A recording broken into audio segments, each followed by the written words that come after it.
Messieurs, dames, bien le bonjour. On fait la 37e vidéo avec Jean-Paul et Ghislaine, une invitée aujourd'hui. Bonjour. Ghislaine qui va nous parler de son livre. Elle a fait un livre qui relate ses expériences. Et voilà, ce livre, ça s'appelle La Voix intérieure, que vous pouvez trouver sur Amazon, par exemple. Le prénom. Oui. Et le livre, c'est Eric, La Voix intérieure, pardon. Que vous pouvez trouver donc sur Amazon. C'est Ghislaine Coraz. Et donc, voilà, elle va vous dire un petit peu juste son parcours, histoire que vous sachiez ce qu'il en est. Je t'en prie, Ghislaine, vas-y. Bon, de quoi traite ce livre exactement? Sur mes expériences de sortie. Ouais. Suite au décès de mon fils, le lendemain, j'ai eu des manifestations qu'on va dire supranormales. Pour moi, je l'ai ressenti, je l'ai vu passer, j'ai senti ses odeurs. Enfin, je veux dire, c'était assez hallucinant. Mais j'en ai pas parlé. Ouais, c'est dur d'en parler à l'entourage. Hein. Ouais. Et puis après, j'en ai rêvé, mais c'était pas des rêves. Je savais pas mettre un nom dessus. J'en parlais autour de moi, dans ma famille, on me disait que je rêvais, mais je savais que c'était pas des rêves. Et après, quelques jours après, j'ai eu carrément des manifestations, donc des vibrations, toute la préparation, tous les symptômes que tu expliques. Où là, je me suis sentie partir, flotter, dans la pièce. Dans la pièce là où je vivais. Je suis allée au-delà de cette pièce. J'ai eu de très belles manifestations qui m'ont aidée. Et donc j'en parle, je parle de ces manifestations dans le bouquin, justement pour dire que la mort, c'est pas ce qu'on a cru, et que nous, on est seulement des êtres humains faits de matière et qu'il y a autre chose après. Oui, forcément. Et voilà, j'ai marqué les principales manifestations, où là, j'ai pu identifier et comprendre ce qui m'arrivait.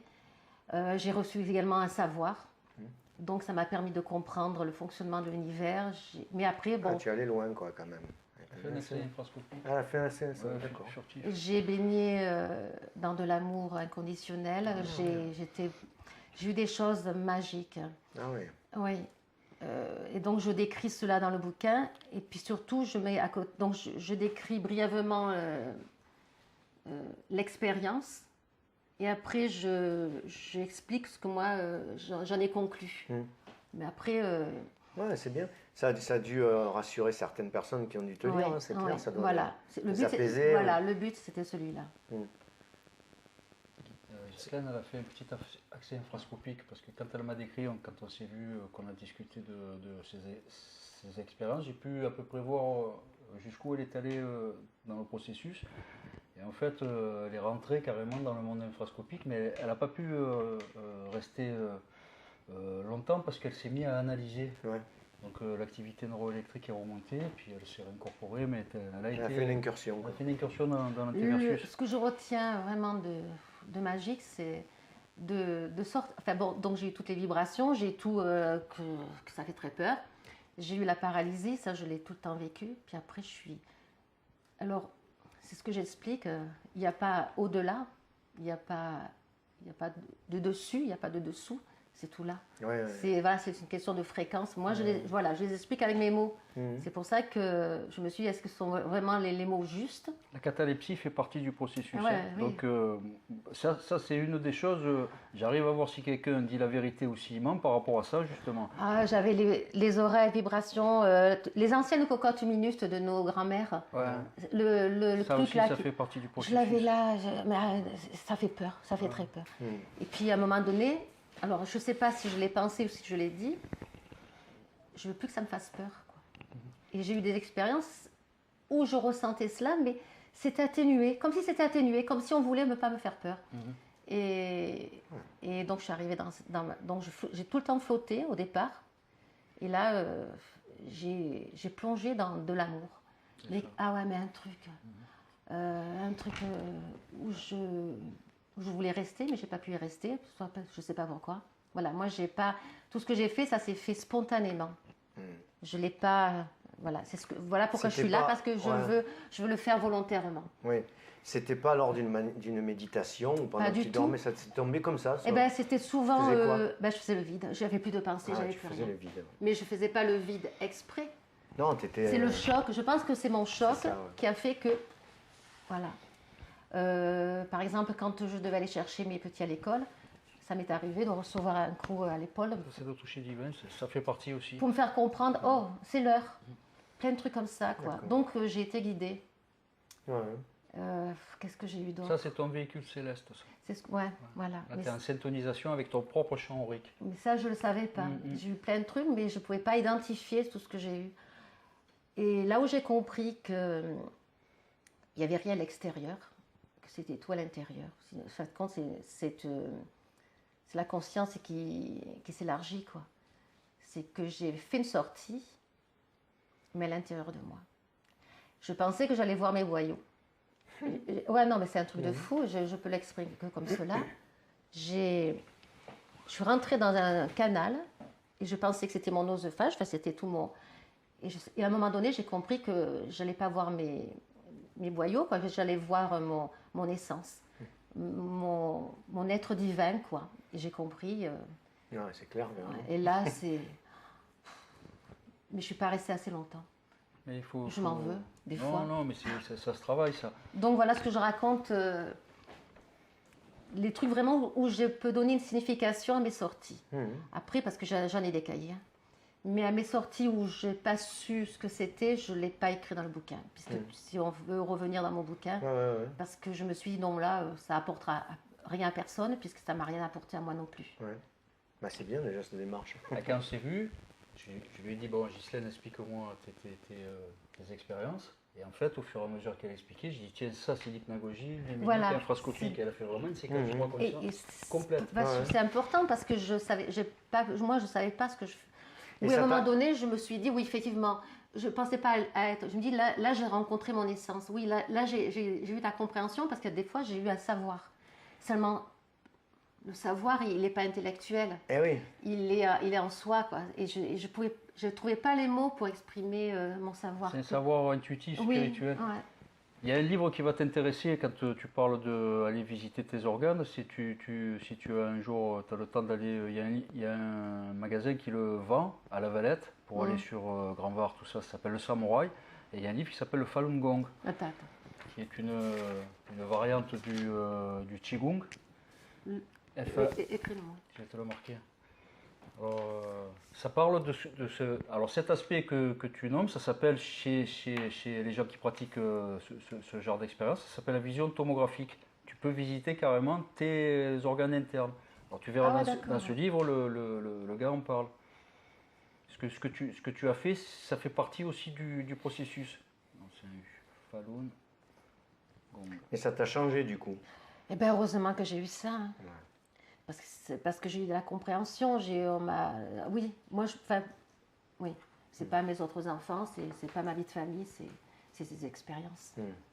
Ça m'est arrivé des fois de rester un après-midi comme ça, sans penser, et puis je recevais quelque chose à savoir. J'ai eu des CDs. Oui, on a ramené des CDs.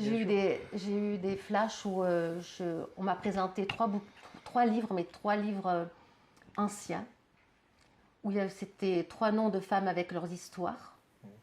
Je savais que c'était mes vies. D'accord. Ouais, et bon, mais j'ai rien retenu. Ce que j'ai retenu aujourd'hui, c'est le 3e bouquin qui s'est présenté à moi, où dans le 3e bouquin, je m'appelais Madeleine.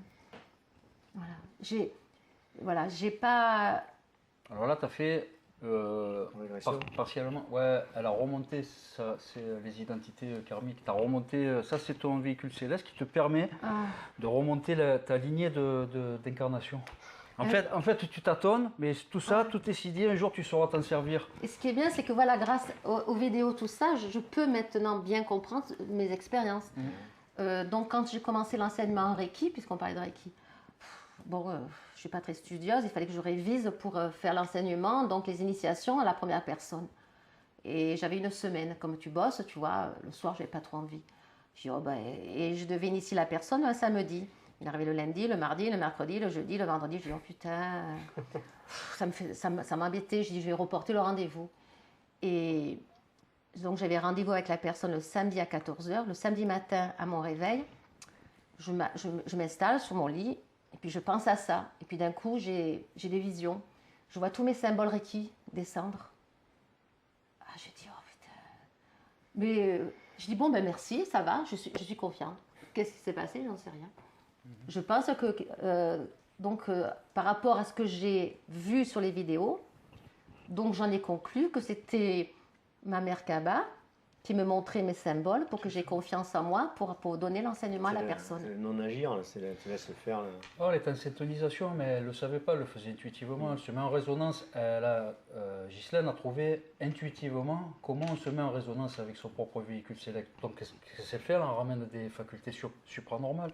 Tout ce qu'elle m'a raconté quand on s'est vu, Ghislaine, ça rentre vraiment, c'est cartographié, c'est trait pour trait, ça fait partie du processus. Elle a raconté sa phase hypnagogique, sa phase luminique et sa phase infrascopique. Alors, souvent, j'ai pas été. Donc, je n'étais pas en méditation. Le plus souvent, c'était le soir pour te coucher. Je partais dans des. Elle était informe, le véhicule céleste était informe. Après, il faut le travailler. Ce qui se passe maintenant, elle a fait une approche intuitive. Et Ghislaine, il faut qu'elle apprenne à reproduire le phénomène volontairement. Voilà, c'est ce que je veux. Et je pense que. J'arrive plus. Si, mais mes sorties, elles se font de plus en plus rares. Est-ce que tu mentalises? Non, moi j'ai l'impression que c'est parce que je suis de nouveau trop dans la matière. Ouais, puis tu mentalises aussi. Le fait de penser au but, il ne faut pas penser au but. C'est-à-dire, quand tu as eu ta période de deuil où tu étais vide, justement, c'est ça qu'il faut chercher, c'est la vacuité.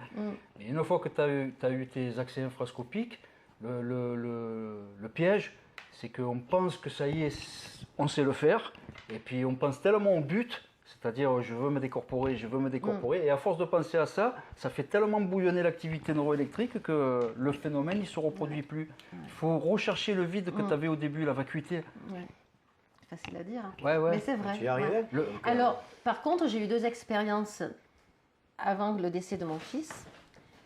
J'ai dû lire un bouquin parce que quand même, j'étais au courant quand même. Je veux dire, je n'étais pas non plus...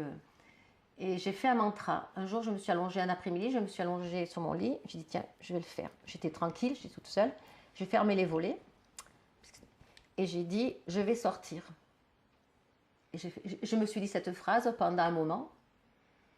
Et à un moment donné, j'ai compris. Je suis sortie, j'ai eu les bourdonnements, j'ai tout eu. J'ai flotté. Ma pièce, qui était dans le sombre, elle était lumineuse. Et j'ai dit, ah super, je suis arrivée par un mantra. Ça marche. Mais les mantras sont faits pour ça, c'est pour mais sauter. j'avais quelque chose derrière qui me tenait, parce que je voulais partir de la pièce, je voulais aller ailleurs. Donc j'ai voulu faire ma curieuse, pour savoir si vraiment c'était ça. Parce que quand même... Et j'avais quelque chose derrière qui me retenait, je ne pouvais rien faire.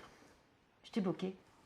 Et donc j'ai eu peur, et comme j'ai eu peur, je suis revenue. Ouais, c'est plutôt ça, c'est une tension liée à la peur. De toute façon, la peur, ça fait partie aussi du phénomène. Ah ben ça fait peur. Ouais, ça fait peur. Je le dis dans presque toutes les vidéos. Les gens qui écrivent des livres, qui vont sur YouTube, qui font des chaînes, qui restent bloqués en hypnagogie et qui développent ce processus à dire ah, c'est féerique, c'était magique et tout, c'est faux, ils ne sont pas allés aussi loin. Toi, tu es allé loin, tu as fait du luminique et de l'infrascopique, bien sûr que ça fait peur.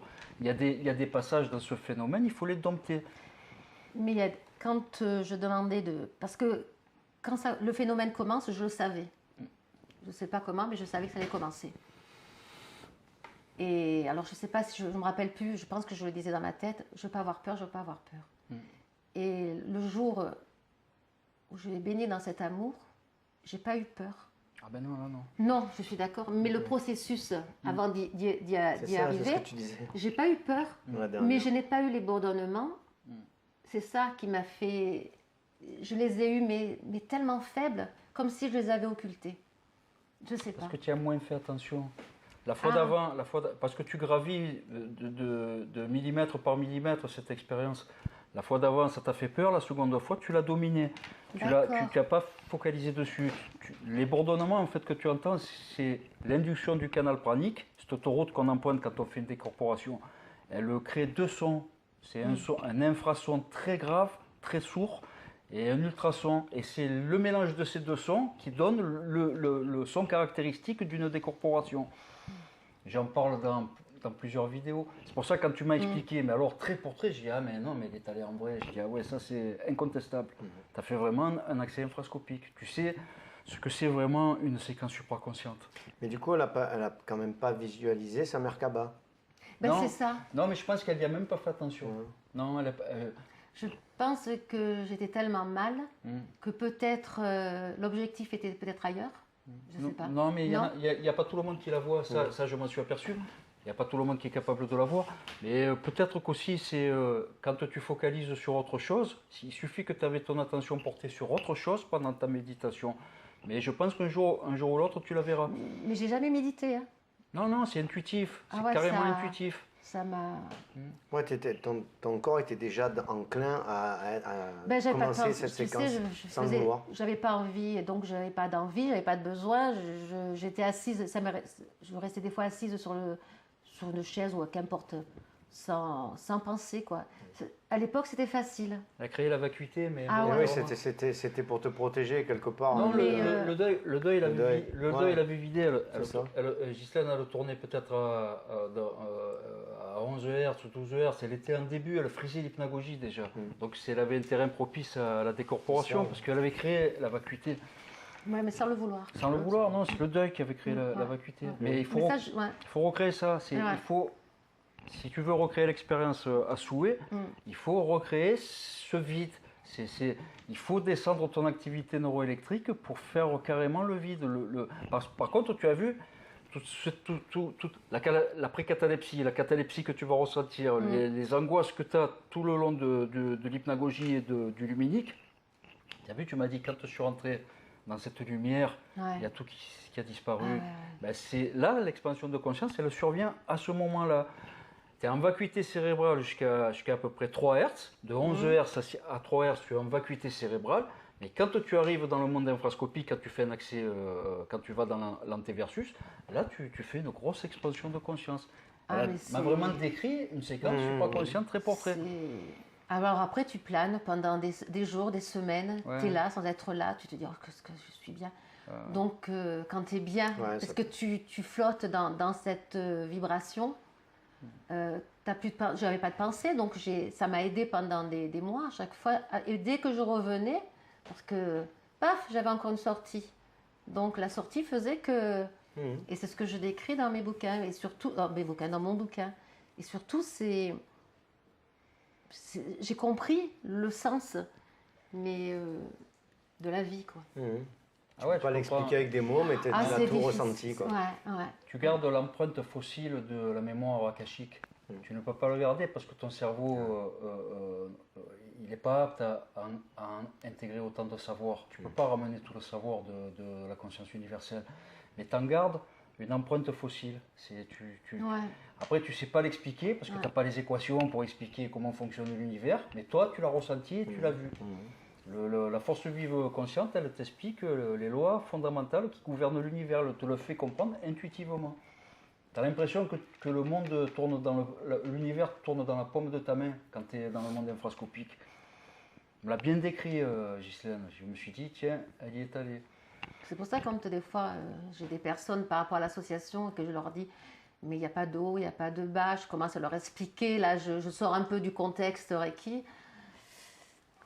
C'est compliqué de les Ouais. décristalliser. Ouais. Ils ont besoin de repères, les gens. Ouais. Ils ont Et je besoin lui de dis, mais je le repères. comprends parce que moi, si j'avais pas vécu cela, je pense que je serais comme eux, quoi.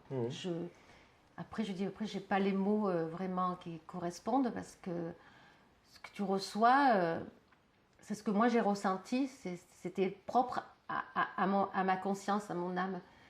Hein, c'est ça? Ouais, mais c'est une expérience très intime en plus. Ouais. Il se passe des choses pendant cette expérience, c'est indicible. Ça ne regarde que le méditant. Moi, Parce que tu as la compréhension de ta vie, quoi, mais pas de la vie de l'autre. Ouais. Il y en a qui disent, quand ils font des NDE, qu'ils revoient leurs films, de leur vie, tout ça. Ouais, je n'ai vu J'imagine ça. qu'ils le comprennent intuitivement. C'est un flash comme ça qui revient. C'est pas... Parce que ça plutôt... Ils disent tout ça de manière... connotation New Age, quoi. On revoit le film de notre vie, nanani, nanana. Alors qu'ils ont sûrement un accès infrascopique et ils ont ce flash, ils ont baigné dedans, c'est en situation, quoi. Imagine, c'est pour ça qu'il faut mettre vraiment les bons mots, quoi. Oui. Par contre, Ouais. j'ai jamais vu d'un, j'ai jamais vu tout, voilà, tout ce. Normal, il n'y en a pas. Non, mais c'est, voilà, moi ça, je l'ai pas vécu. Enfin, j'ai pas. Non, c'est bizarre parce que Ghislaine, elle a fait une séquence supraconsciente, de supraconscient de très haut niveau. Mhm. Elle l'a fait vraiment, elle a chassé des cristallisations, elle a eu une Ouais. hypnagogie qui était propre, elle a fait son luminique, elle a fait son infrascopique, mais vraiment comme un supraconscient de très haut niveau. Ton deuil avait recréé des situations, une configuration cérébrale favorable. C'était de faire ce vide comme ça et de se sentir peut-être un lien d'amour avec ton fils. Elle avait la foi, elle Ah avait ouais. la vacuité, eh ben, elle avait tout ce qu'il faut pour faire une belle séquence supraconsciente. Mais est-ce que tu avais une religion particulière ou Ben, moi, de mes parents, je suis religion catholique, hein, j'ai fait mes communions, mais je suis Pas pas. plus que ça, quoi. Non, ben non. ça t'a pas traumatisé au point de créer dans Ben non, c'est l'hypnagogie ça, c'est que j'ai jamais des eu. chimères. Non, Non, je n'ai jamais vu. elle n'a pas cristallisé son cerveau, tant mieux d'ailleurs, parce que Bien. sinon elle a fait quelque chose de propre. Elle a fait une séquence supraconsciente comme moi je l'ai fait maintenant. Alors qu'au début, moi c'était un peu chaotique. Elle a eu la chance de faire le processus proprement. Malgré qu'il y a eu un peu de la peur. Ah, le plus, moi, qui me fait peur, c'est quand tu as les bourdonnements dans les oreilles, Ouais. quand tu sens, alors, c'est comme les fourmis, ça commence à monter, ça commence par les orteils, puis tu sais que c'est ça, tu sais que ça va arriver, ça monte, ça monte, ça monte. Et tu veux te dégager, parce que bon, je suis allongée, j'ai toujours été allongée, maintenant j'essaye de le faire assise, hein, sinon je m'endors. Et j'essaye de bouger, j'arrive pas à bouger. paralysé. Ah, je panique. Combien Combien de fois j'ai paniqué? Ah ben, puisque je t'ai dit d'aller regarder le livre Ouais. Falun Gong au Samouraï, tu verras, il y a un livre aussi, ils vendent là-bas, c'est sur la vie de Mori Ueshiba, c'est le fondateur de l'aïkido. Et tu verras ce que tu racontes. Il y a un petit livre où il raconte, il était dans un parc, il a fait un satori, il a fait un assaut infrascopique, il était sur un banc. Et qu'est-ce qu'il a eu? Le sol s'est mis à vibrer, il a ressenti des fourmis qui remontaient le long de ses pareil, jambes. Creusé en creusé, ça s'est chargé, boum, expansion de conscience, il a fait un satori. 10 minutes après, il rentre chez lui et il fait tous les katas de l'aïkido. Il a pondu la docteur. Ouais, Mori Shiba, il a vécu, il a décrit le processus comme le décrit Ghislaine. Des fourmis dans les jambes qui Ah ouais, commençaient à puis monter. ça monte. Et puis dès que ça commence, tu sais que c'est ça. Tu le sais. Ouais, moi ça j'ai eu aussi, mais après moi je suis jamais sorti. Mais j'ai eu ces fourmis, j'ai eu les infrasons, les ultrasons, j'ai eu les tremblements, j'ai eu ça. Mais après je m'endors, je vais pas plus loin. La catalepsie, la peur, catalepsie, je l'ai eu les aussi. bourdonnements, tout ça, ça accompagne le phénomène. Il y a beaucoup de gens qui ont peur, qui n'y retournent plus parce qu'ils pensent que ça se passe mal. Ils se disent, oh là, je me suis paralysé, il ne faut pas que je le fasse. J'ai entendu des bourdonnements, donc forcément, c'est que c'est pas ça qu'il faut faire. Ils ne savent pas qu'ils sont sur le bon chemin. Dès qu'il y a un petit machin qui intervient comme ça, ils se disent, oh là là, ça va mal, ils n'y vont plus. Alors que ça fait vraiment, c'est comme ça que ça se passe. Tu ne fais même plus attention après. Alors, Le peut-être- bourdonnement, moi, Ah, j'y voilà. fais plus attention. La catalepsie, j'y fais plus attention. Ça fait longtemps. Là, je vais te le marquer, Mori Ueshiba, Ouais, c'est ouais. il le décrit dans le parc. Il décrit de la même manière que tu es en train de le décrire. Et ouais, du coup, tu en as ramené des CD, alors tu as des petits flashs qui te viennent comme ça. Oui, j'ai des prémonitions. Mais c'est. Oui, tu en ramènes des CD. Premier accès infrascopique, c'est pour ça qu'elle a ramené l'intuition exacerbée, les rêves prémonitoires, etc. etc. Souvent, je suis là sans être là. Alors, ça ne plaît pas à tout le monde. Ouais, forcément. Mais La désorientation, ça fait partie aussi. La tête du raisonnement avec perte des repères géographiques et temporels, ça fait partie. des fois, tu es là, tu regardes la télé, tu veux regarder un film, Tu décroches en cours de route. complètement. Puis, ah ouais, c'est. Ouais, c'est sûr.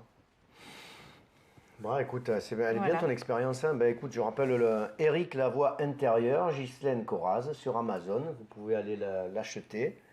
C'est vachement intéressant, ça a l'air très ouais, intéressant. alors, à savoir que quand on achète le bouquin, l'argent que me donne l'éditeur, je ne sais pas combien, va dans l'association, Oui, ton association, le nom c'est mais Eric La Voix Intérieure. Pareil. Et en fin d'année, on fait les comptes et on reverse cet argent d'autres associations ou à des parents. Voilà, le but c'est que l'argent circule. Ouais. Et que là, dernièrement, on a fait un don à une petite fille qui s'appelle Lou, qui est sur l'accro et qui, depuis l'âge de, je crois qu'elle a 12 ans maintenant, la petite, depuis l'âge de 8 ans, je crois, ou 6 ans, elle a une leucémie. Donc voilà, donc on fait des dons. Bon, c'est surtout au niveau des parents, hein, mais par exemple, on offre des séances de psy à des parents démunis. On cible quand même. Sinon, je n'aurais pas créé cette association. C'est une belle démarche, c'est bien. Donc là, on va parler de la conscience. Alors, c'est plutôt la supraconscience et l'hyperconscience. Je pense que c'est ça dont on va traiter. Vas-y. On va parler du mode cérébral le plus répandu sur la planète pour les humains lambda. Alors, ça, c'est le mode cérébral standard. C'est-à-dire, on reprend les 4 creusets, donc spirituel, analytique, émotionnel et instinctif. Alors, tu vois qu'un humain normal, les creusets sont à basse charge. Ils sont très peu chargés. Et chez un humain lambda, le creuset spirituel, il est semi-activé. Il y a une petite aspiration intuitive. Les gens se questionnent sur Dieu, sur l'infini, sur l'éternité. Parce qu'on est fait comme ça. Comme le 4e creuset est semi-activé, il a été acquis au paléolithique supérieur. Tous les humains de la planète fonctionnent les 3 premiers creusets en basse charge. Et le 4e creuset légèrement activé. C'est ça qui te permet de te poser des questions sur Dieu. Ouais. Alors un supraconscient, c'est le même fonctionnement, c'est à basse tension les 3 premiers creusets. Pourquoi? Parce que justement quand tu as ta montée de Kundalini, l'art et la manière c'est de charger le premier creuset, de le faire monter là, de le faire monter dans l'analytique et après de charger à bloc ton 4e creuset. Quand tu arrives là, que tu es en dessous de 3 Hz d'activité neuroélectrique et que tu as le 4e creuset chargé à bloc, tu es en mode supraconscient. Voilà comment ça fonctionne par rapport à un humain lambda. Tu vois que l'humain lambda, le 4e creuset spirituel, il est très faiblement chargé. Il peut se poser des questions sur Dieu, mais sans plus. En état de supraconscience, tu as accès à l'éveil spirituel. C'est-à-dire que tu comprends intuitivement toutes les lois qui gouvernent l'univers. Ça fait partie de l'expérience. Ceux qui font une EMI vont te raconter pareil. Puisque une expérience de mort imminente, les gens font un accès momentané infrascopique, donc ils font une anastase mystique. Donc voilà la configuration d'une anastase mystique. C'est les 3 premiers creusets chargés faiblement. Bon, ils sont toujours un peu chargés parce que sinon tu meurs. Donc tu es obligé d'avoir une petite charge dans les creusets. Hein.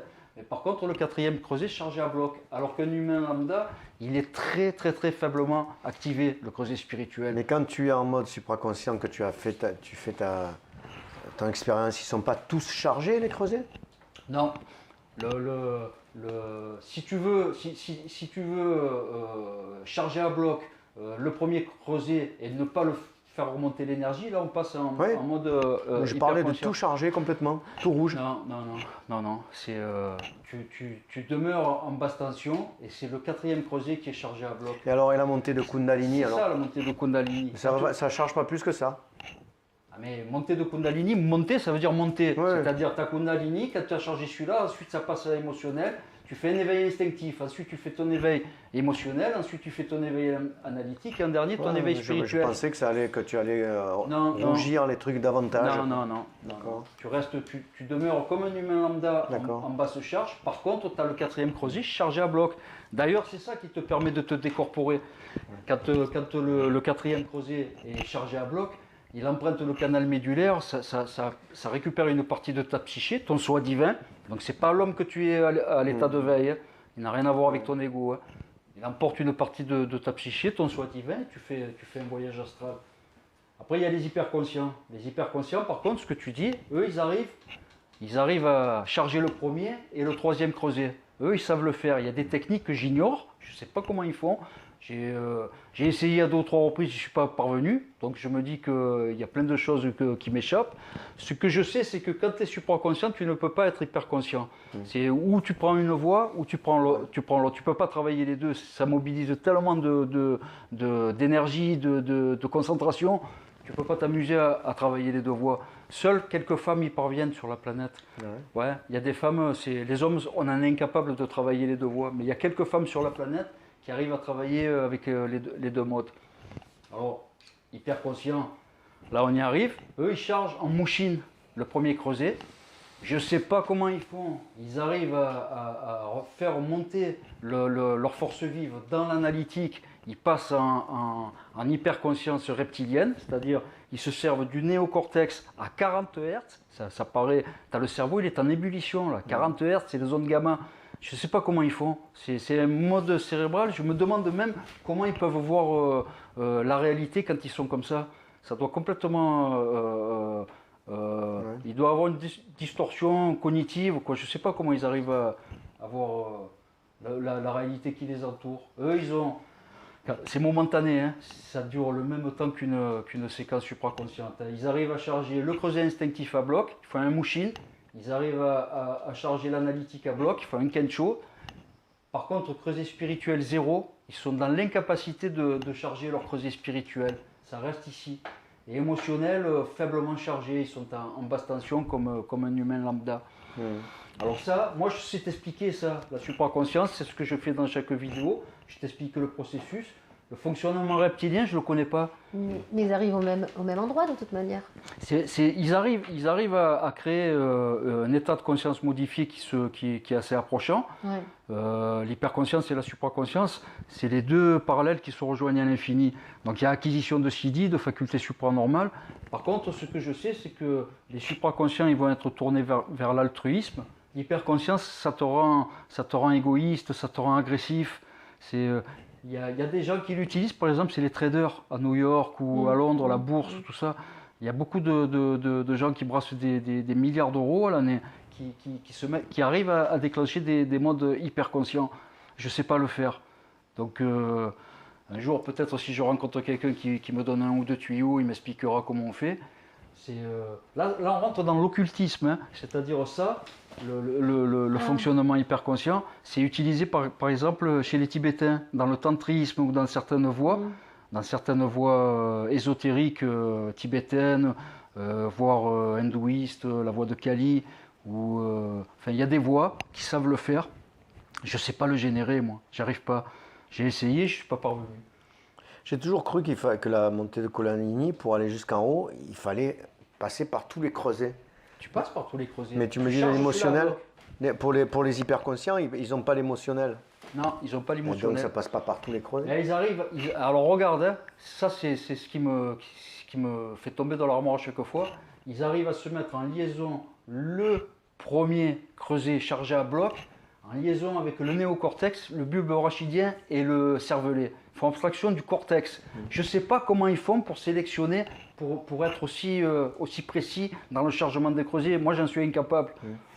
À la limite, moi, je pense que c'est beaucoup plus compliqué de passer en hyperconscience qu'en supraconscience. Pour moi, c'est fluide. Ça, je sais le faire. Ça, j'arrive pas.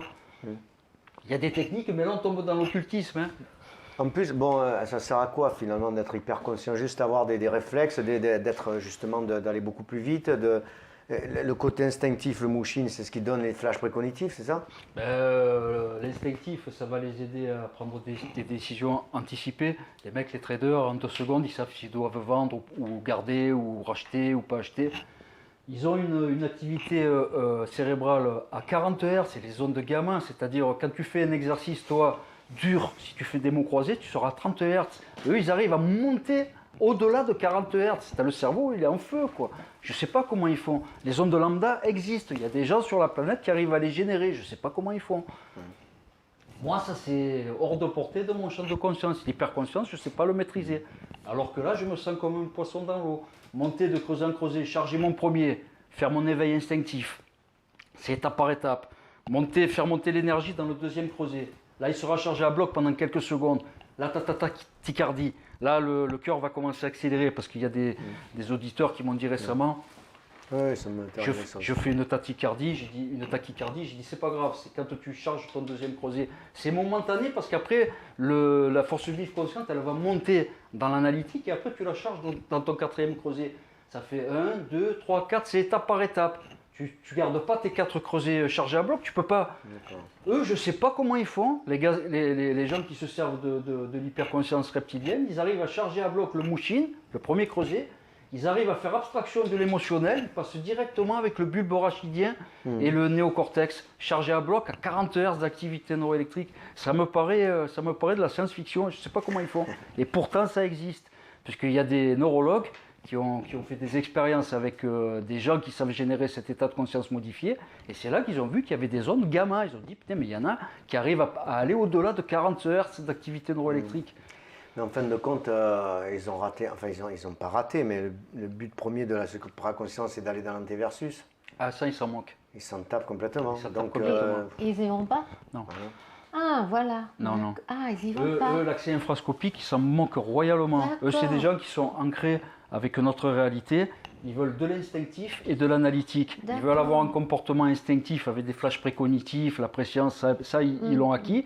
Et analytique, c'est-à-dire un mec qui est en hyperconscience, personne ne peut rivaliser avec lui sur des exercices, sur des décisions à prendre à la bourse ou quoi. Personne ne peut rivaliser avec un mec comme ça. Et par contre, lui, il ne pourra pas rivaliser avec un supraconscient, il n'aura pas un accès infrascopique. Il y a des avantages d'un côté, des inconvénients, et vice-versa. C'est pas le même... Mais de toute manière, un supraconscient, il a tous les avantages de l'hyperconscient, puisqu'il a l'instinctif, l'émotionnel, l'analytique aussi. Et en plus, il a le quatrième creuset. Donc, mais il ne va pas dans le... Non, mais par exemple, ce que ne pourra pas faire un supraconscient, c'est un supraconscient, tu le mets à la bourse.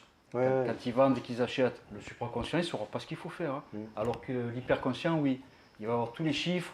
C'est comme si la solution le sortait sans qu'ils le veuillent. Ils arrivent à générer un état de conscience modifié en étant en hyperconscience.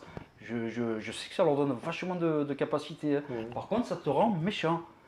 Parce que comme tu charges trop l'instinctif et l'analytique, ça te rend mauvais, quoi. T'es trop axé sur le... T'as pas d'émotionnel quand t'es en hyperconscience reptilienne. T'as pas d'émotionnel, t'as pas de spirituel. Il y a des considérations qui te passent par-dessus la tête.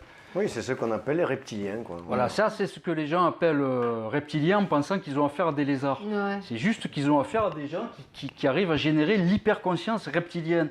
C'est un mode cérébral. Ils n'ont pas une peau de lézard, c'est pas des reptiles. Ça, j'avais compris.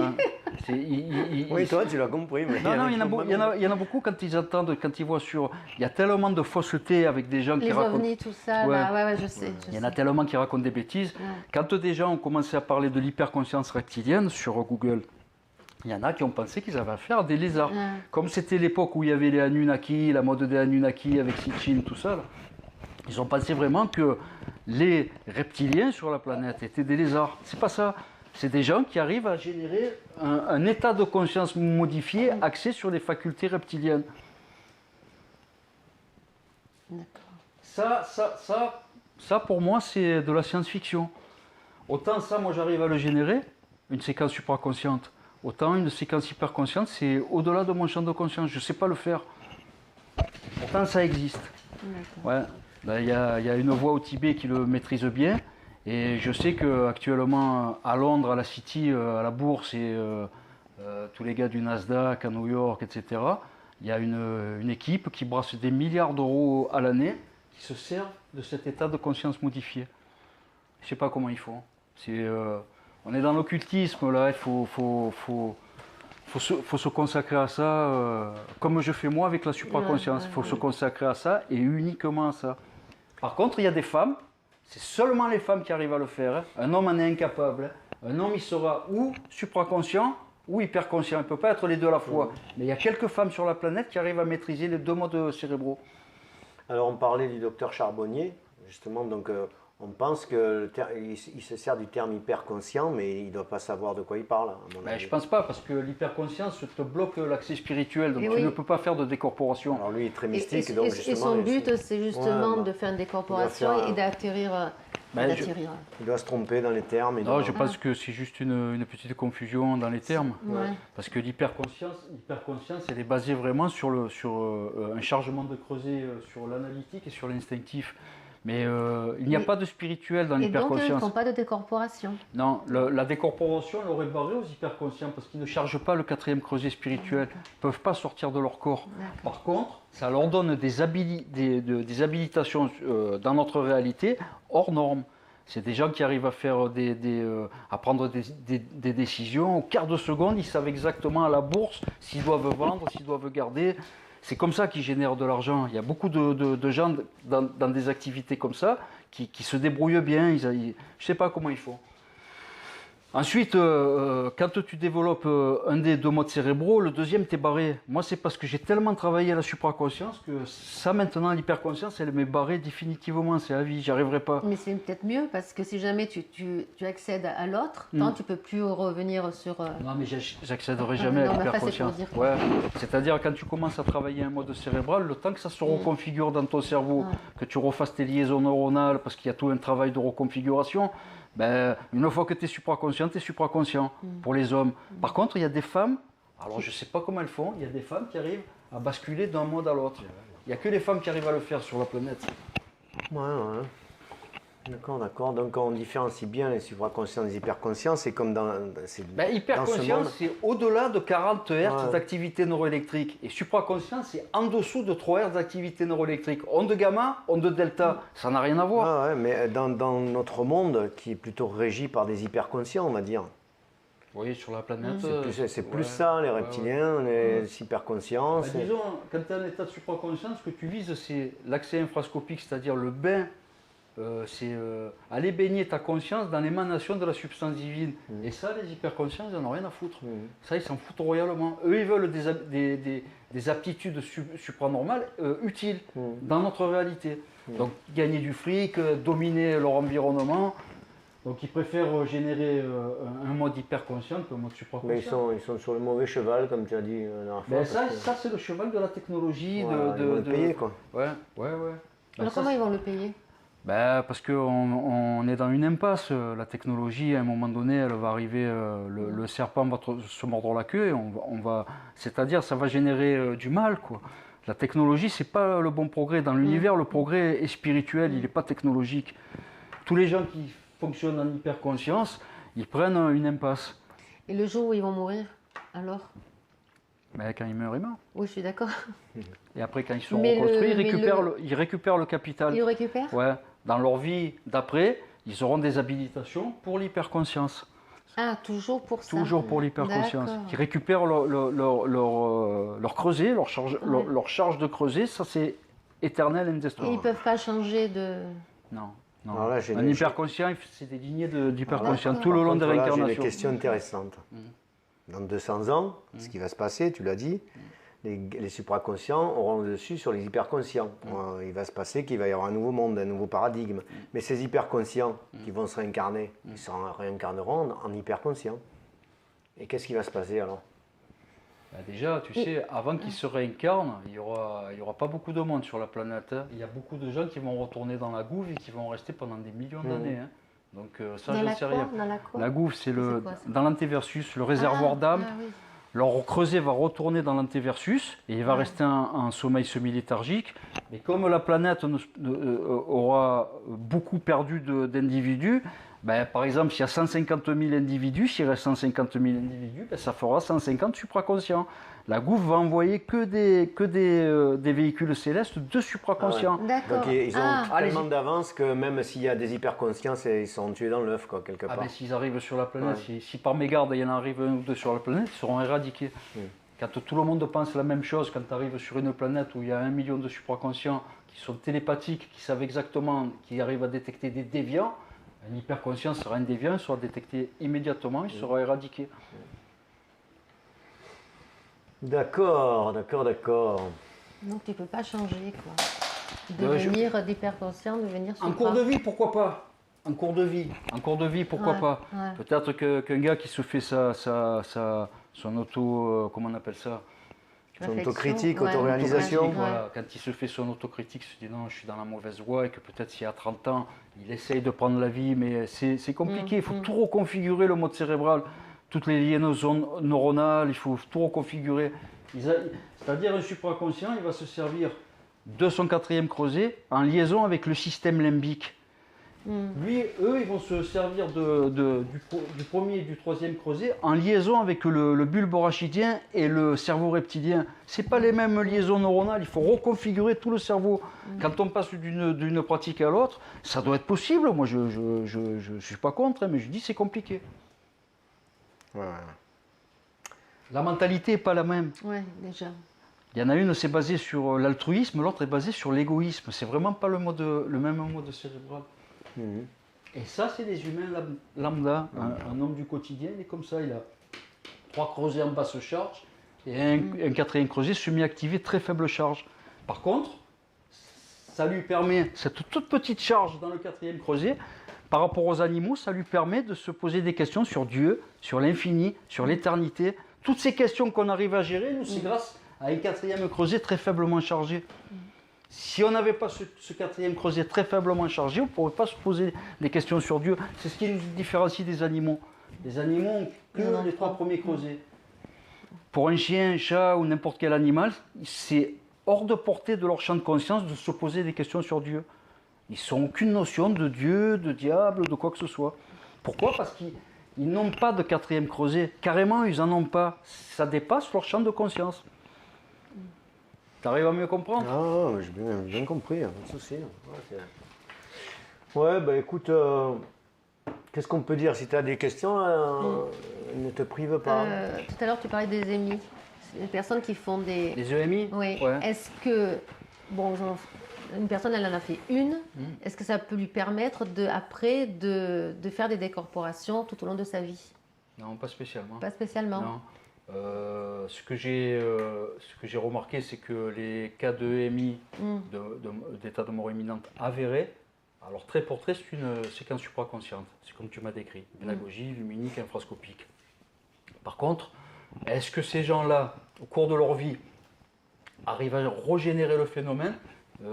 Pas forcément. Pas forcément. Peut-être 1 ou 2 sur 100, 1, 2, 3, je sais pas. Mais puisqu'ils ont...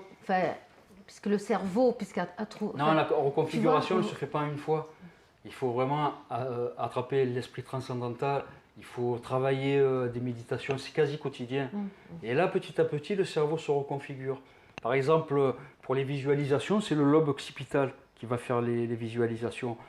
Quand tu vas travailler en état de supraconscience, ton système limbique va se mettre en liaison avec le lobe occipital. C'est plus ton nerf optique avec les yeux, puisque tu te sers de ta glande pinéale. Ouais. C'est ta glande pinéale qui va modéliser ton environnement. Ta glande pinéale, tu vas créer des liaisons neuronales avec le lobe occipital. Ce n'est pas les mêmes que si tu travailles en hyperconscience. C'est une fois que tu reconfigures ton cerveau avec des nouvelles liaisons neuronales pour modéliser ton environnement, c'est fait. La reconfiguration, elle est en train de se faire. Après, ça prend forme. C'est dur de passer d'un état à l'autre. Les gens qui font une EMI, ça les bouleverse à vie. Oui. Parce qu'un accès infrascopique, c'est normal. Une enstase mystique, ça les bouleverse à vie. Le bain dans la lumière de la force vive consciente, comme tu as vécu, ça te bouleverse à vie. Mais un seul accès, ils font des livres, ils passent à la télé, ils en parlent toute leur vie. Et pourtant, 99%, ils n'arrivent jamais à recréer le phénomène. C'est pas encourageant. C'est frustrant pour eux. Non, mais aussi parce qu'ils ne savent pas le faire. Bon. On ne leur dit pas. Ils passent dans des émissions, il n'y a personne qui leur dit mais vous avez fait une séquence, vous pouvez le reproduire. Eux, ils ne savent pas. Eux, ils ont vécu quelque chose d'exceptionnel pour eux, mais sans savoir le reproduire. Peut-être que si un jour ils regardent les vidéos, ils se disent mais tout est cartographié, on peut travailler par la vacuité, le contrôle. Oui, parce que je me dis, bon, ils ont une facilité maintenant. Non. Bah, on appelle ça un accès furtif. Quand ils vont y aller, ils vont reconnaître peut-être le phénomène. Donc ils n'auront peut-être pas peur, ils vont peut-être y aller plus. Par contre, à leur mort, puisque c'est le même processus, leur esprit et leur âme vont s'extirper par le long du canal pranique. C'est une induction électromagnétique. Eux, ils vont le vivre bien. Ils l'ont déjà fait. Voilà. Ils vont reconnaître le canal pranique, l'accès dans l'antéversus, le bain dans la force vive consciente, ça ne va pas leur faire peur. Ils auront l'impression de retourner à la maison, parce qu'ils y sont déjà allés. Et quand tu as fait ta sortie, que tu es allé dans l'antéversus, tu ne voulais plus repartir? Non. Bah déjà... c'est trop bien quoi là-dedans. Ah bah c'est sûr. Ça fait ça tout le monde. Après, tu n'as plus de peur, tu sais. Parce qu'après, tu as envie de rester dans cette réalité, quoi. Tu t'aperçois que celle que tu vis là, dans la matière, tu n'as plus envie, quoi. C'est ce que je dis dans plusieurs vidéos. Ouais, c'est ça. Là-bas, dans le monde infrascopique, c'est tout multiplié par 1 million. La vraie réalité, tu la sens là-bas. Ici, c'est des ersatz de sensations. L'amour, le plus grand amour que tu rencontreras dans ta vie, les sensations que ça va te générer, un amour physique avec une femme. Hein. Quand tu vas faire ton premier accès infrascopique, tu vas voir que le curseur il monte beaucoup plus haut. Tu vas te dire, oh, mais au final, la vraie réalité, elle est là-bas. Nous, ici, on vit dans une espèce de simili, quelque chose, une simili-conscience. Un petit théâtre, quoi. Ouais, c'est. Par contre, quand elle m'a dit ça, Ghislaine, quand elle m'a dit j'avais plus envie de revenir, c'est exactement ce que ça m'a fait à ma première phase mystique. Vous pouvez vous dire que vous pouvez rester 1 million d'années là-haut, ça vous dérangerait pas, quoi. Mais j'ai pas, oui, mais tu n'as plus envie de revenir. Tu n'as plus envie de revenir. Quand tu parles de réincarnation. Ah ouais, je dis ça parce qu'il y en a qui disent je ne suis pas prêt à faire moksha, se diluer dans l'antéversus à jamais, je ne suis pas prêt à le faire. Ça ne leur plaît pas. Hein. Il y en a, ils sont attachés à leur individualité parce que quand tu te baignes dans le monde infrascopique, tu perds ton individualité, tu deviens une unicité. Ben oui. Tu fusionnes c'est la goutte d'eau, c'est l'histoire de la goutte d'eau, tu fusionnes ton soi divin avec l'émanation de la substance divine. Tu ne fais plus qu'un avec l'univers. Tu perds ton individualité. Mais il y en a, ils ne veulent pas renoncer à leur individualité.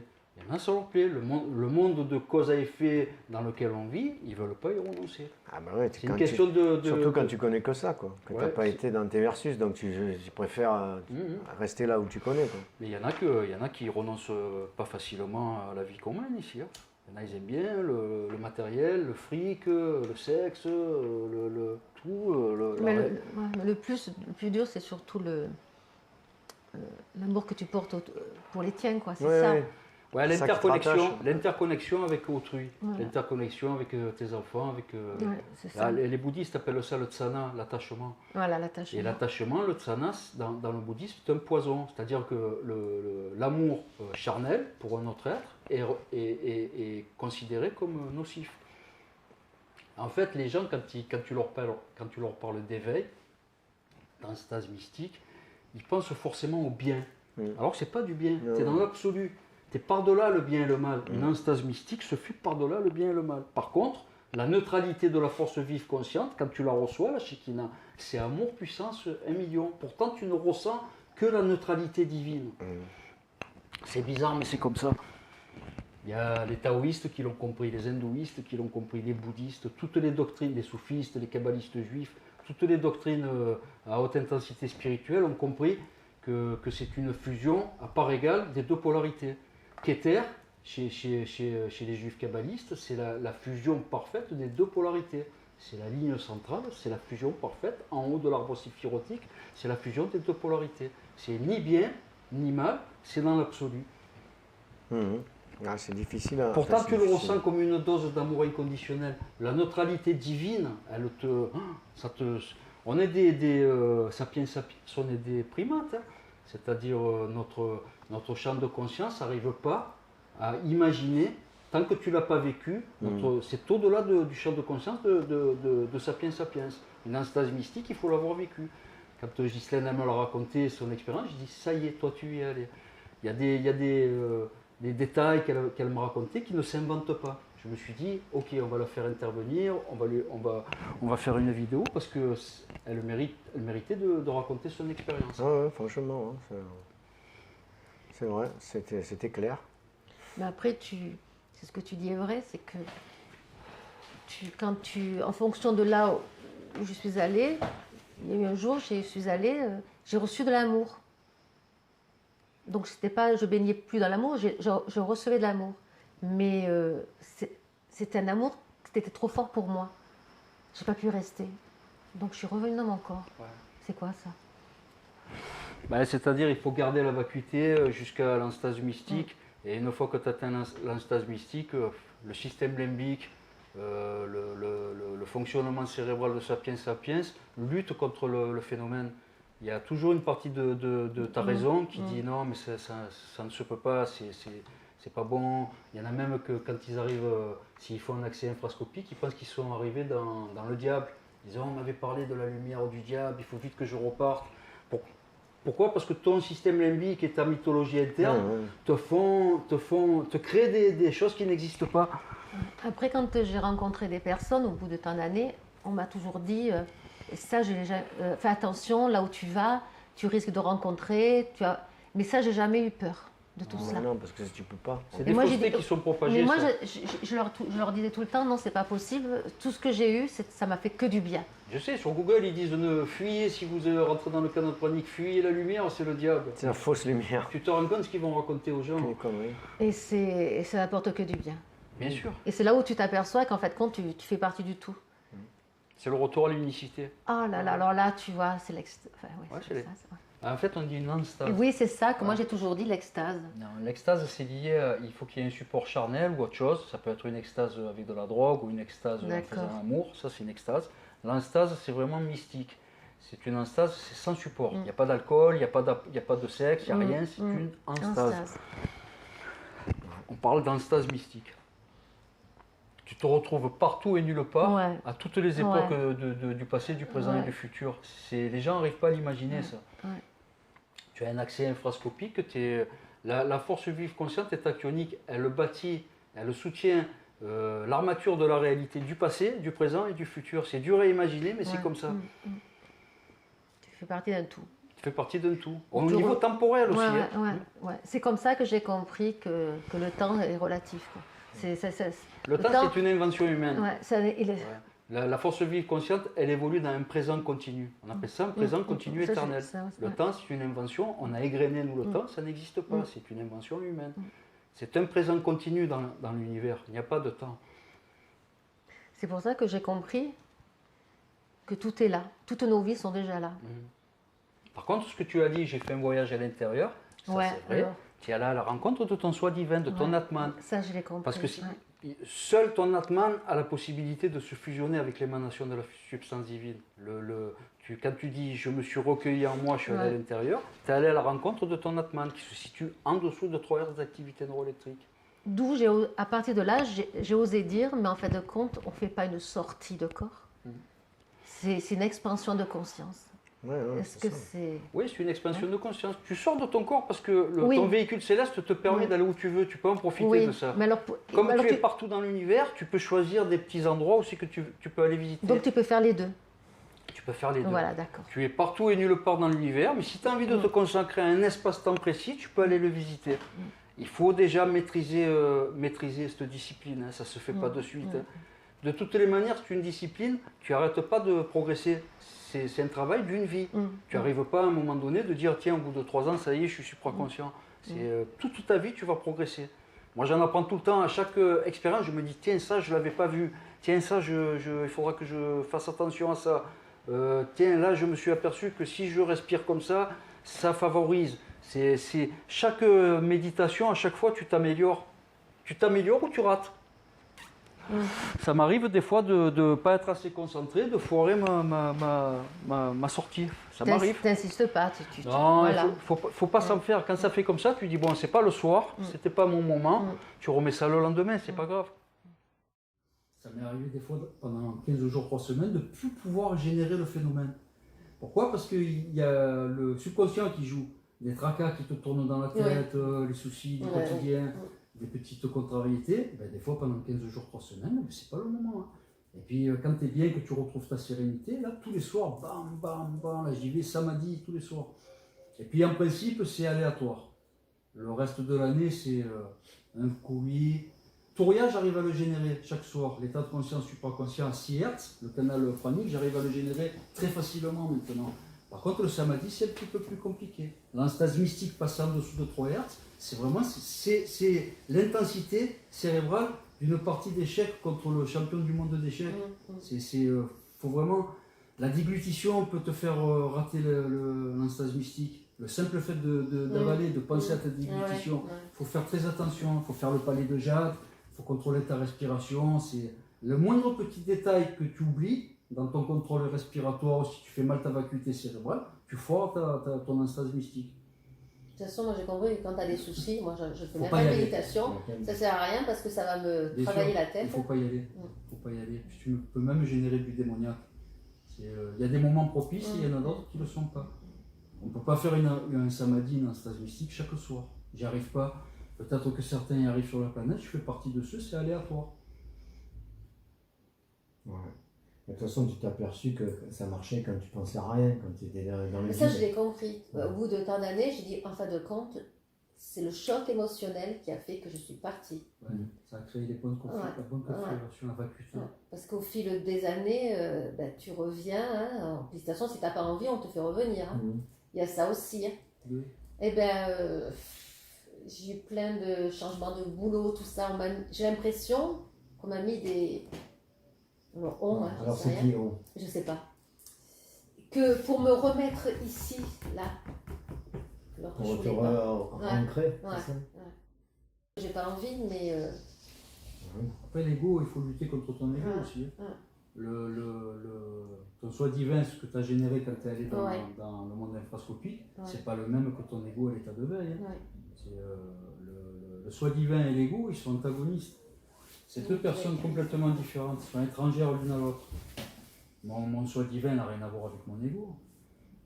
Il évolue entre 20 et 30 heures d'activité neuroélectrique, c'est un bouillonnement, en train de se poser des questions sur le passé, le présent, le futur, qu'est-ce que j'ai fait, qu'est-ce que je vais faire. Alors que le soi divin, il évolue dans la vacuité, il est en dessous de 3 Hz. Il est plus dans le spirituel, le ressenti du contact avec l'émanation de la substance divine. C'est autre chose. Donc, le on égale l'ego. Moi, je pense que oui. Le on, c'est l'ego. Dès que tu commences à rationaliser, à te poser des questions, à analyser, c'est l'ego. Hein. Quand tu n'es plus dans l'analyse, que tu es dans le lâcher-prise. Oui, mais tu parles de Sidi tout à l'heure. Moi, je n'ai pas demandé à revenir là, dans la matière, à retravailler tout ça. C'était pas... Mais on m'a mis des situations où j'ai pas eu le choix. Non, mais ça, c'est, alors, est-ce que ça, c'est donc le c'est karma pas mon collectif. ego? Ah, voilà. Ça, c'est le karma collectif. Chaque on. Donc on revient au c'est on aussi. Voilà. Le on, c'est le karma collectif. C'est Chaque karma individuel, ta ligne de vie, elle est baignée, elle est interconnectée avec d'autres lignes de vie. Donc je pense que c'est mon karma qui m'a fait... Le karma collectif. Le karma collectif, c'est un grand courant qui t'emporte et il faut se débrouiller là-dedans. J'en ai fait, on a fait une vidéo sur... je l'ai vu. Le karma collectif, c'est un tsunami, c'est une vague, une puissance incommensurable. On est emporté, on est balayé avec le karma collectif. Il faut qu'on fasse avec, il faut s'adapter au karma collectif. Mais après, ce qui est intéressant, c'est qu'après, dans ce karma collectif, tu t'en rends compte, tu sais que c'est... Voilà, hein, et puis tu as des petits trucs, tu dis, ça c'est pour moi, ça c'est pour moi. Tu as moi j'appelle ça des signes. Je dis, synchronicité. Je dis, d'accord, ça va, ça me rassure.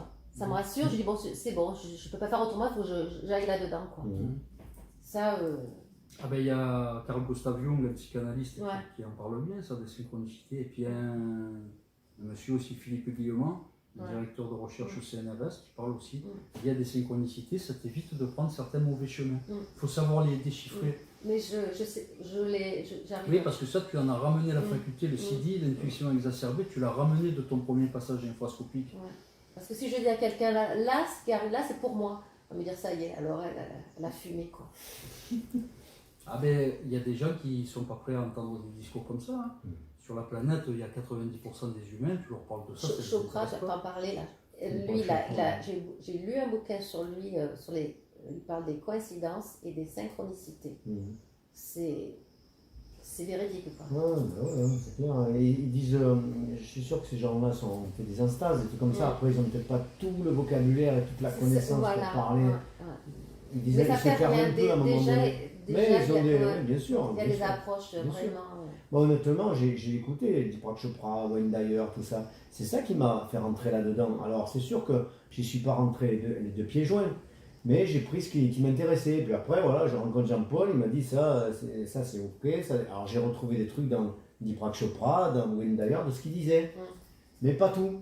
Évidemment, ils se sont perdus à un moment donné. C'est-à-dire que tu as assez de discernement pour te dire, bon ben ça, non, je doute. Moi, quand je doutais, je prenais également tout ce qui me correspondait. Le reste, bon, ça lui appartient, quoi, mais j'adhère pas. Il suffit d'avoir des discernements. Et effectivement, dans ce que tu dis, ça me parle davantage. Ouais. Il y a aussi l'autre qui, comment il s'appelle, très, très intéressant, je crois que je sais pas, mais d'ailleurs, un autre c'était... je ne sais plus. Alors lui, j'adore. Alors lui, il décrit super bien. Et puis voilà, il a une facilité où on n'a pas besoin de trop... Il décrit super bien les noyaux mercadiques. J'ai rarement vu quelqu'un qui a compris comment ça fonctionne comme ça. Parce que bon, il y a une formation de physicien. Et j'avais lu un bouquin de Nicolas Fraisse. Ouais. C'est un intuitif. Ah. C'est supraconscient intuitif. Alors ça m'a fait rire, j'ai vu... J'ai pas fini son bouquin, il me reste 3-4 pages, parce que je suis tombée, c'est au moment où je suis tombée sur les vidéos, donc j'ai dit, bon lui, je le mets un peu de côté. Nicolas Fraisse, ça m'a fait marrer parce que dans une des vidéos, il explique, il y a des lumières qui tournent autour de moi, dans un sens, dans l'autre. Il décrit son véhicule céleste en ignorant qu'il a un véhicule céleste. Ouais. Il disait, c'est bizarre, à chaque fois que je me décorpore, à un moment donné, je vois des petites taches de lumière qui orbitent autour de moi. C'est les tiglés. La contrarotation électromagnétique de son propre véhicule céleste, il explique et tout, mais sans savoir que c'est son propre véhicule céleste. Il se demande qu'est-ce que c'est. D'accord. Pourquoi? Parce que c'est un intuitif. Il sait générer le phénomène, mais il n'a pas cartographié. D'accord. Par contre, il n'est jamais allé en dessous de 3 Hz d'activité non électrique. Il ne décrit pas dans stase mystique. Il s'arrête aux portes de Dahat, il s'arrête à 4 Hz. Il est allé moins loin que toi. Il est allé moins loin que toi. Moi j'ai lu un bouquin, mais c'est pas lui qui l'a écrit, il est avec des personnes de... Oui, voilà. Centre donoïtique Voilà, à Genève. Voilà, c'est ça. Il s'est fait capturer, il paraît que c'est une secte. Ça a été classé dans les associations sectaires. D'où il parle pour dire Maastricht, machin, l'Europe, Schengen, machin. Ils disent que c'est le centre donoïtique classé secte. Non, mais alors on est tous plus ou moins des sectes. sectes. Je sais pas pourquoi. On parle de... Je sais pas pourquoi ils l'ont classé là-dedans. La directrice, il paraît, elle est un peu. Sophie, comment elle s'appelle? Oui. Détiolaz. Ouais, il paraît qu'elle est un peu. C'est quoi son prénom? Je sais pas si c'est Sophie, Détiolaz, je suis pas sûr. Il paraît qu'elle a des connaissances qu'il faudrait pas trop, qu'elle est mal orientée psychologiquement. Enfin. Il lui casse un peu c'est sûr. Il lui casse un peu du sucre sur le dos. Après, c'est dommage parce que Nicolas Fraisse, avec le potentiel qu'il a, il aurait pu viser l'infrascopie, il aurait pu. J'ai l'impression qu'il stagne là. Il est resté aux portes de l'estase mystique. Ça se trouve, eux ils savent très bien de quoi il en retourne, mais ils le gardent dans le céleste pour justement avoir des informations ou des trucs comme ça avec lui. Il joue beaucoup à ça. Il va être capturé, il est mon avis. Il joue beaucoup à ça. Il faut faire des expériences pour savoir s'il trouve qu'est-ce qu'il y a dans l'enveloppe, etc. Ah ouais, j'ai lu ça sur le bouquin. Alors qu'il devrait au contraire favoriser son accès infrascopique. Il est aux portes de l'enstase mystique. Il n'arrive pas à générer... c'est-à-dire qu'il n'arrive pas à descendre en dessous de 4 Hz. Il est aux 2 premiers tiers de l'expérience. Il sait générer l'hypnagogie, le luminique, il n'arrive pas à passer en monde infrascopique. C'est dommage. C'est un intuitif. Beaucoup d'intuitifs butent aux 4 Hz. Le frisson de la mort, ça fait peur, ça te ferait incorporer direct. J'ai une question. Oui. La différence entre la conscience et l'âme. Ah, entre l'esprit et l'âme. La conscience, c'est l'esprit. Oui, l'esprit et l'âme. Ouais. Parce que pour moi, oui, je sais, mais je n'ai pas tout saisi parce que pour moi, je pense que c'est par rapport à la religion, bien entendu. Pour moi, c'est la même chose. Non. On avait creusé. Alors, ici, c'est de charge positive, c'est l'esprit. Ici, c'est de charge négative, c'est l'âme. Ouais. Ça a fait l'âme à l'émanation de la substance divine, dans ce que les hindouistes appellent le Brahman, chargé négatif. Et ça a trait à l'esprit, donc ce que les hindouistes appellent le dharma. C'est la conscience. L'esprit est une répercussion de cette conscience universelle. On est une répercussion de cette grande conscience universelle qui est orchestre l'univers. Ça veut dire que quand tu es là, c'est ton âme. Non, et quand tu sors, quand tu fais une décorporation, c'est ton esprit. Tu appelles ça l'esprit? Ça, c'est la conscience. Ça, c'est ta conscience. La conscience, c'est tout. La conscience, c'est tout. Voilà. La conscience, c'est instinctif, émotionnel, analytique, spirituel. Mais si tu veux savoir l'âme et l'esprit, l'âme est négative, elle est en bas. C'est les 2 premiers creusets. L'esprit, c'est les 2 suivants. Premier creuset, deuxième creuset, c'est l'âme. Troisième creuset, quatrième creuset, c'est l'esprit. Charge négative, charge positive. Donc quand tu fais une décorporation, c'est ton esprit. Tu fusionnes tout. Quand tu fais une décorporation, tu arrives là, tu fusionnes tout. Tu fusionnes ton esprit et ton âme. C'est une sublimation parfaite des 2 polarités. Donc quand je dis, quand je fais une décorporation, que ce soit mon âme ou mon esprit, c'est pareil? Ils sont jumelés. D'accord. Quand tu fais une décorporation, l'esprit et l'âme sont jumelés justement, tu sublimes le plus et le moins. Mais concrètement, parce que là c'est très subtil, concrètement, tu vois l'âme et tu vois l'esprit? C'est des creusets. Ah, C'est-à-dire l'âme, elle prend en compte les deux premiers creusets. L'âme, c'est instinctif, émotionnel. Point. d'accord. Charge négative. On va faire une séparation ici. Là, on arrive à l'esprit. Là, c'est substantiel, semi-substantiel. Là, c'est insubstantiel. L'esprit, tu ne peux pas le toucher, il est intangible. C'est non substantiel. D'accord. Par contre, la charge négative, l'âme, est semi-substantielle. Elle relève du tachyon. C'est la charge négative qui peut se balader dans le passé, le présent, le futur. Elle est tachyonique. C'est l'âme qui Là, c'est le Brahman. Oui. C'est l'émanation de la substance divine. Là, c'est le Dharma. C'est la conscience universelle pure. C'est une répercussion de la conscience universelle. Donc, quand tu vas dans le... Quand tu vas dans l'antéversus, c'est une fusion des deux. C'est la sublimation parfaite des deux. C'est-à-dire, tu crées du neutre divin. Alors les Égyptiens anciens, dans le culte osiriaque, ils avaient parfaitement compris. Le Ka fusionne avec le Ba et donne du Hak, neutre divin. Le Ka négatif fusionne avec le Ba positif et donne quoi? Du Hak.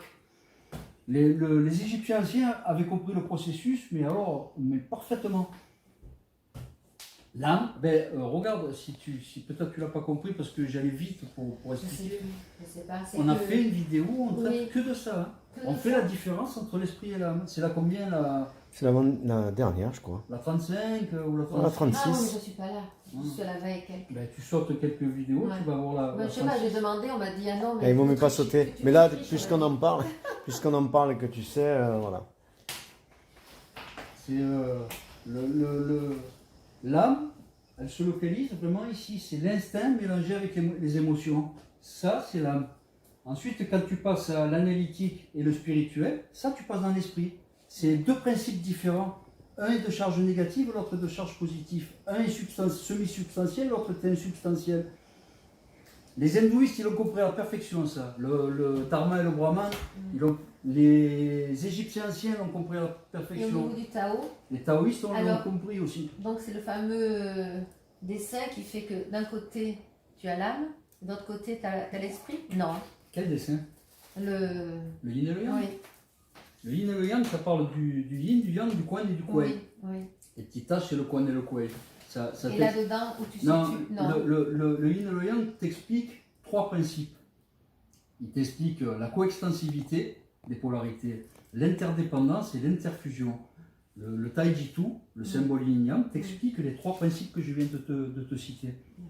Ensuite, si tu veux regarder comment ça fonctionne, l'esprit et l'âme chez les taoïstes, tu prends un alignement, ils appellent ça premier diantan, deuxième diantan, troisième diantan, perle du dragon. Tu regarderas chez les taoïstes, c'est décrit pareil que chez les juifs, ou que dans le culte osiriaque, ou que chez les soufis. C'est les doctrines à haute intensité spirituelle ont cartographié l'esprit et l'âme de la même manière, sans s'être jamais rencontrés. Des juifs n'ont pas rencontré à l'époque où ils ont écrit leur doctrine, ils n'ont pas rencontré de taoïstes.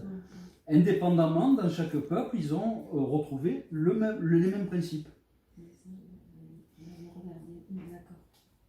Tu vois un peu plus clair? Oui. Voilà, c'était donc sur ces belles paroles que se termine cette vidéo.